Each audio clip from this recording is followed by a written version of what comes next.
हाँ जी, नमस्कार दोस्तों।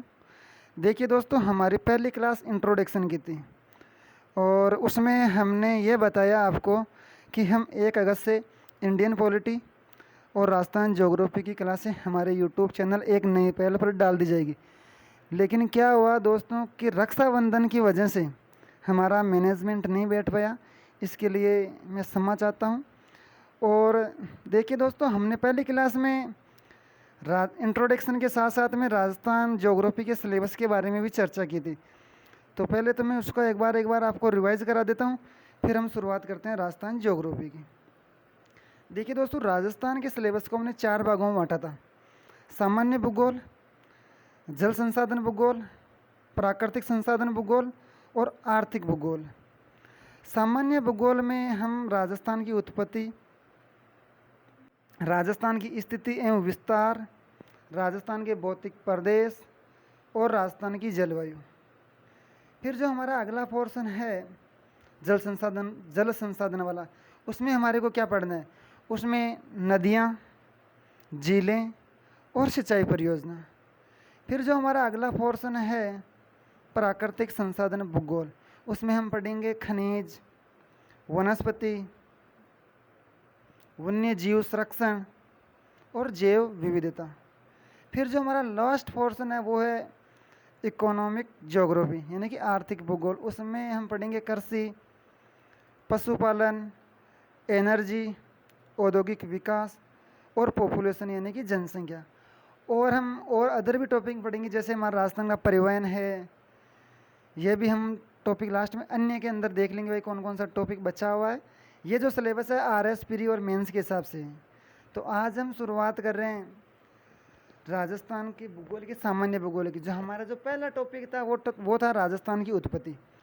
देखिए दोस्तों, राजस्थान की उत्पत्ति को समझने से पहले मैं आपको एक महाद्वीपीय विस्थापन सिद्धांत के बारे में बताता हूँ। तो आप महाद्वीपीय विस्थापन सिद्धांत को आप समझो, जिससे कि आपका पीछे का जो बैकग्राउंड है वो आपको आसानी से समझ में जाए। तो महाद्वीपीय विस्थापन सिद्धांत है क्या, इसमें क्या कहा गया और ये किसके द्वारा दिया गया है, कब दिया गया है, इसके बारे में हम चर्चा करेंगे। तो महाद्वीपीय विस्थापन सिद्धांत अल्फ्रेड वेगनर द्वारा दिया गया है 1912 में। और जो अल्फ्रेड वेगनर है ये जर्मनी के मौसम वैज्ञानिक है दोस्तों। इन्होंने अध्ययन करके यह प्रमाणित किया कि सभी महाद्वीप संयुक्त रूप से एक विशाल भूभाग का हिस्सा हुआ करते थे, जिसे पेंजिया कहा जाता है।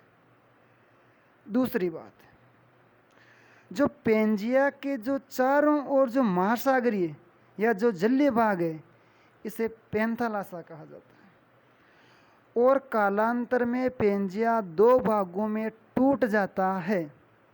पेंजिया का उत्तरी भाग कहलाता है अंगारा लैंड और पेंजिया का दक्षिणी भाग कहलाता है गोंडवाना लैंड। जैसे ये पेंजिया टूटा तो इसके बीच में एक भूसंधि का निर्माण हुआ, जिसे हम 33 सागर के नाम से जानते हैं। और अगर पश्चिमी राजस्थान की बात करें तो हमारे पश्चिमी राजस्थान में जो खारे पानी की झीलें हैं वो 33 सागर का अवशेष है। जैसे पंचभद्रा है, सांबर है, डीडवाना है, लुणकसर है, ये 33 सागर के ही अवशेष हैं। अब देखिए दोस्तों, तो महाद्वीपीय जो विस्थापन सिद्धांत है, अगर हम बात करें अंगारा लैंड में, जैसे ही पेंजिया 2 भागों में टूटा, अंगारा लैंड और गोंडवाना लैंड। तो अंगारा लैंड से किन किन महाद्वीपों का निर्माण हुआ? तो उसमें एक तो आता है हमारा उत्तरी एशिया, यूरोप और उत्तरी अमेरिका। अगर हम गोंडवाना लैंड की बात करें कि इसमें कौन कौन से महाद्वीप आते हैं, तो इसमें आता है हमारा दक्षिणी एशिया, अफ्रीका, दक्षिणी अमेरिका, अंटार्कटिका और ऑस्ट्रेलिया। जो सबसे छोटा महाद्वीप है ऑस्ट्रेलिया क्षेत्रफल की दृष्टि से, और क्षेत्रफल की दृष्टि से सबसे बड़ा महाद्वीप है एशिया, क्षेत्रफल एवं जनसंख्या की दृष्टि से, दोनों से। तो देखिए दोस्तों, महाद्वीपीय जो विस्थापन सिद्धांत है, मैं इसको और आपको समझाने की कोशिश करता हूँ। जो महाद्वीपीय विस्थापन सिद्धांत है, महाद्वीपीय विस्थापन सिद्धांत, महाद्वीपीय विस्थापन विस्थापन सिद्धांत, यह सिद्धांत अल्फ्रेड वेगनर द्वारा अल्फ्रेड वेगनर द्वारा 1912 में दिया गया है। अब देखिए दोस्तों, इसके नाम से ही पता चल रहा है जो महाद्वीपीय विस्थापन सिद्धांत है। देखो, विस्थापन का मतलब होता है अलग अलग, यानी महाद्वीपों का अलग अलग होना। तो यहाँ से आपका एक क्वेश्चन होना चाहिए कि सर, क्या पहले सभी महाद्वीप संयुक्त रूप से एक विशाल बड़ा भूभाग का हिस्सा हुआ करते थे? हाँ, इसीलिए तो ये महाद्वीपीय विस्थापन सिद्धांत आया था। और अल्फ्रेड वेगनर ने बताया था कि पहले जो संयुक्त रूप से जो सभी महाद्वीप है वो एक विशाल बड़े भूभाग का हिस्सा हुआ करता था, जिसे पेंजिया कहा जाता है। तो इस सिद्धांत से हमारे का जो मेन उद्देश्य है हमारे को समझने का कि पेंजिया क्या होता है, पैंथालासा क्या है, अंगारा लैंड क्या है, गोंडवाना लैंड क्या है, ये हम इस महाद्वीप के अनुसार समझ सकते हैं। तो देखिए दोस्तों, ये हमारा पेंजिया, ये जो हमारा जो संपूर्ण जो भूभाग है वो अपने आप में 100% है दोस्तों। अगर हम महाद्वीपीय या स्थलीय भाग की अगर बात करें तो वो 29% है। महाद्वीपीय भाग 29%। अब बचा हुआ जो भाग है वो महासागरीय भाग है, 71% महासागरीय या जलीय भाग है। देखिए दोस्तों, यहाँ डायरेक्ट एग्जाम में सीधा सीधा क्वेश्चन पूछ लिया जाता है कि संपूर्ण भूभाग पर स्थल और जल का कितना परसेंट है। तो स्थल का तो है 29% और जल का है 71%। तो जो महाद्वीपीय या जो स्थलीय भाग है इसे ही पेंजिया कहा जाता है दोस्तों। और पेंजिया कालांतर में 2 भागों में टूट जाता है। इसका उत्तरी भाग कहलाता है अंगारा लैंड और इसका दक्षिणी भाग कहलाता है गोंडवाना लैंड। अंगारा लैंड का एक दूसरा नाम भी है दोस्तों, कभी कभी एग्जामिनर अंगारा लैंड ना देकर लोरेशिया नाम दे देता है, तो उसका दूसरा नाम ये भी याद रखना आप, लोरेशिया। जैसे ये टूटा तो इसके बीच में एक भूसनत्ती का निर्माण हो गया, उसे हम कहते हैं टेत्ती सागर। तो यहाँ से क्वेश्चन कैसे बनेगा दोस्तों, पेंजिया कालांतर में कितने भागों में टूटता है? 2 भागों में, अंगारा लैंड और गोंडवाना लैंड। पेंजिया के उत्तरी भाग को क्या कहा जाता है? तो अंगारा लैंड। पेंजिया के दक्षिणी भाग को क्या कहा जाता है? तो गोंडवाना लैंड। एक क्वेश्चन यहाँ से और बन सकता है कि अंगारा लैंड और गोंडवाना लैंड के बीच में स्थित है, तो हमारा आंसर होगा टेत्ती सागर या भूसनत्ती। फिर यहाँ से एक क्वेश्चन बन सकता है कि टेत्ती सागर के उत्तर में अवस्थित है अंगारा लैंड, टेत्ती सागर के दक्षिण में अवस्थित है, तो हमारा आंसर होगा गोंडवाना लैंड।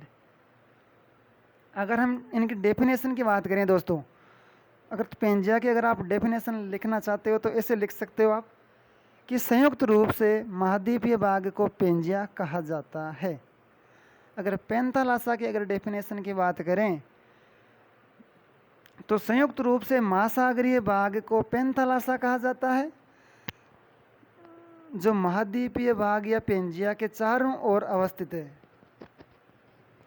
फिर अगर हम बात करें अंगारा लैंड की अगर डेफिनेशन की, तो ये पेंजिया का उत्तरी भाग है जिसे अंगारा लैंड कहा जाता है, और इससे जिन जिन महाद्वीपों का निर्माण हुआ है वो है उत्तरी अमेरिका, उत्तरी एशिया और यूरोप। अगर हम गोंडवाना लैंड की अगर डेफिनेशन की बात करें तो ये पेंजिया का दक्षिणी भाग है, और इसमें जो सम्मिलित जो महाद्वीप है वो है दक्षिणी एशिया, अफ्रीका, दक्षिणी अमेरिका और अंटार्कटिका और ऑस्ट्रेलिया। अगर हम टेत्ती सागर की अगर हम डेफिनेशन की बात करें तो आप ऐसे लिख सकते हो कि अंगारा लैंड और गोंडवाना लैंड के बीच में एक भूसनत्ती है जिसे टेत्ती सागर कहा जाता है। अब जो हमारा जो अंगारा लैंड, तो हमारे इसके तो अवशेष ही नहीं मिले इंडिया में, क्योंकि जो हमारा जो भारत है वो दक्षिणी एशिया में आता है। तो दक्षिणी एशिया है जो गोंडवाना लैंड का हिस्सा है। तो अगर हम राजस्थान के निर्माण की बात करेंगे तो अंगारा लैंड की उसमें बात ही नहीं होगी दोस्तों। तो राजस्थान का जो निर्माण हुआ वो गोंडवाना लैंड और टेत्ती सागर से हुआ है। तो जो अगली जो हमारी हेडिंग है वो है राजस्थान का निर्माण। राजस्थान का निर्माण हुआ है यानी जीटी। जी का मीनिंग वो, जीटी का मतलब वो मत समझ लेना दोस्तों मतलब जो शेरशाह सूरी ने एक रोड बनवाई थी, ग्रैंड ट्रैक रोड, वो नहीं है ये। यहाँ जी का मीनिंग है गोंडवाना लैंड से और टी का मीनिंग है टेत्ती सागर से।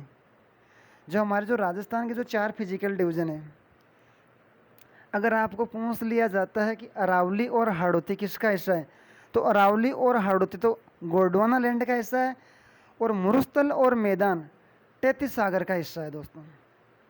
अब यहाँ से एग्जाम में क्वेश्चन कैसे बन सकता है कि राजस्थान का सबसे प्राचीनतम भौतिक प्रदेश कौन सा है, तो वो होगा आपका अरावली।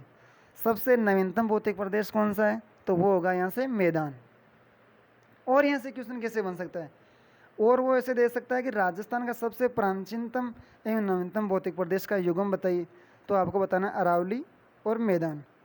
और वो यहाँ से इनका क्रम पूछ सकता है कि जो राजस्थान के जो भौतिक प्रदेश है इनका प्राचीनतम से नवीनतम की ओर क्रम बताइए, या नवीनतम से प्राचीनतम की ओर क्रम बताइए।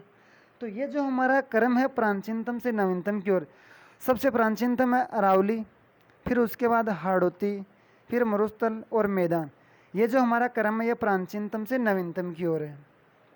और यहाँ से क्वेश्चन कैसे बन सकता है दोस्तों, एग्जामिनर क्वेश्चन ऐसे देगा कि गोंडवाना लैंड का हिस्सा नहीं है, तो वो ऑप्शन में देगा हमारे अरावली, हाड़ौती, और एक दे देगा वो प्रायद्वीपीय पठारी प्रदेश, और एक इनमें से दे देगा मुरुस्थल या मैदान में से किसी एक का नाम दे देगा। जैसे मुरुस्थल दे दिया तो मुरुस्थल नहीं होगा, क्योंकि जो मुरुस्थल है वो 33 सागर का हिस्सा है।